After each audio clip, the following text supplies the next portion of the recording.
சூர்யா சற்று முன்னதாக மறு தணிக்கைக்கான முடிவை ரத்து செய்து சென்னை உயர்நீதிமன்றம் உத்தரவு பிறப்பித்த நிலையில் தற்பொழுது ஜனநாயகனுக்கான முட்டுக்கட்டை தொடர்வதாகவே பார்க்கிறோம். என்ன விவரம்? அதாவது தற்போது நீதிபதி ஆஷா தீர்ப்பு வழங்கினார்.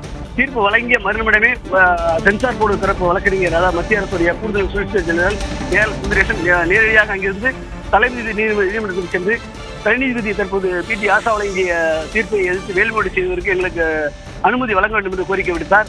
அதை ஏற்றுக்கொண்ட நீதிபதி அதுக்கு அனுமதி வழங்கினார். அது மட்டுமல்லாமல் இந்த ஜனநாயகம் படம் தொடர்பாக தனிநீதிபதி உத்தரவு பிறப்பித்துள்ளதாகவும் சான்றிதழ் வழங்க உத்தரவு உடனே வழங்க வேண்டும் என்று உத்தரவிட்டுள்ளார்.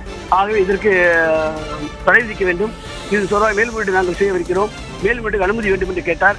அது மட்டுமல்ல, இந்த மேல்முறையீடு வரும் திங்கட்கிழமை விசாரணைக்கு எடுக்க வேண்டும் என்று கோரிக்கை வைத்தார். ஏனென்றால் இவர்கள் அதுக்கு முன்னதாக படம் வெளியிட்டுவிடக்கூடாது என்பதற்காக திங்கட்கிழமை எடுக்க வேண்டும் என்ற வாதத்தை முன்வைக்கப்பட்டது.